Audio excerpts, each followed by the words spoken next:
प्रयागराज में महाकुंभ का इनेकाद किया जा रहा है। मुल्क और बैरून मुल्क से अकीदतमंद यहाँ आ रहे हैं। करोड़ों अकीदतमंद आस्था की डुबकी लगाने संगम तट पर पहुँच रहे हैं।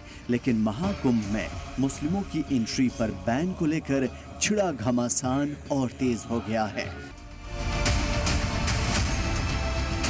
अब बीजेपी नेता संगीत सोम ने कहा है कि मुस्लिम भी कुंभ में जाएं, लेकिन उससे पहले गंगा में डुबकी लगाएं और भगवान शिव की आराधना करें। वक्फ बोर्ड पर निशाना साधते हुए संगीत सोम ने कहा कि महाकुंभ में वक्फ की जमीन नहीं है, अगर होगी भी तो वो पाकिस्तान में होगी। नहीं, मैं उस फेवर में हूं कि मुस्लिमों की एंट्री तो हो, लेकिन मुस्लिम जाएं और जाके पहले गंगा जी में डुबकी लगाएं और फिर शिव की उपासना करें और स्टार लगाएं, तो हमें कोई दिक्कत नहीं होगी। वक्फ की कोई संपत्ति नहीं है। वक्फ की अगर कोई संपत्ति होगी तो वो पाकिस्तान में होगी। हिंदुस्तान में सब सनातन की धरती है, तो सनातनों की जमीन है और यहाँ वक्फ जैसी कोई चीज नहीं है। महाकुंभ में मुस्लिम की एंट्री पर जारी घमासान में मशहूर शायर मुनव्वर राणा की बेटी सुमैया राणा की भी एंट्री हो गई। उन्होंने बीजेपी पर नफरत की सियासत का इल्जाम लगाते हुए महाकुंभ इंतजामिया पर सवाल उठाया।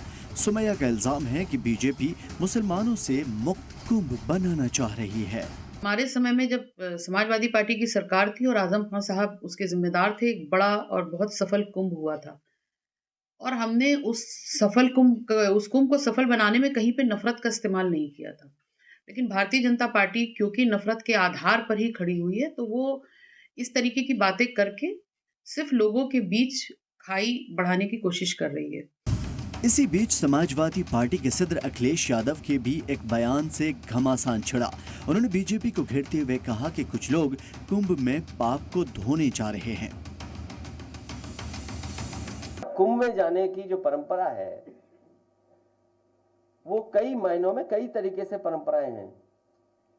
कुछ लोग गंगा स्नान इसलिए करने जाते हैं पुण्य के लिए, कुछ दान के लिए जाते हैं और कुछ लोग जो पाप करते हैं अपने पाप धोने जाते हैं। तो हम लोग पुण्य के लिए जाएंगे और दान के लिए जाएंगे। आपको याद होगा कि इससे पहले आजाद समाज पार्टी के एमपी चंद्रशेखर ने भी पाप वाला बयान दिया था। इसके बाद से संत समाज उन पर भड़क उठा। किसी को पाप धोने हैं, किसी ने पाप किया वो चला जाए। कोई बताता जो पाप करता है, आपने कोई पाप किया तो आप बता दो किसी को कि आपने पाप किए।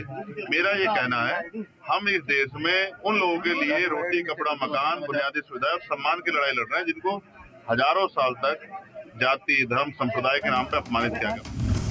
दरअसल भारतीय अखाड़ा परिषद ये तजवीज पास कर चुका है कि महाकुंभ मेले में सिर्फ सनातियों को ही एंट्री मिलेगी, जिसके बाद से इस पर संतों और उलमा के दरमियान टकराव बढ़े और अब तो इस मुद्दे पर सियासत भी खूब हो रही है।